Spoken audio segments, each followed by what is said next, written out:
De ambities van Elkien hebben alles te krijgen met de realiteit van deze tijd. De fossiele energie rekt stadig gewoon op en ouderen en mensen die het zwaar nodig hebben, ben je heel iets langer op harren zelfs. Dat vreegt een oor en dwarsemer hoes. Willen wij onze portefeuille dan hebben om onze klanten dan echt te kunnen betjenen met iets passends?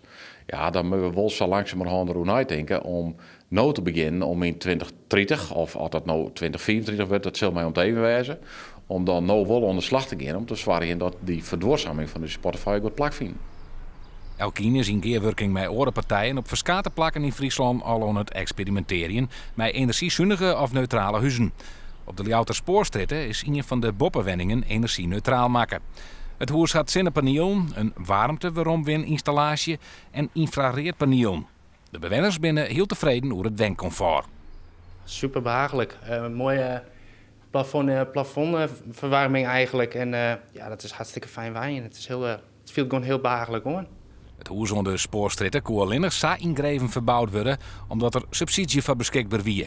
Bonnema is met 3 Friese bouwers in peteer hoe creatieve oplossingen om de kosten naar beneden te krijgen. Een stimulerende rol van de oerheid zou hij daarbij op prijs stellen. Het moet betaalbaar worden.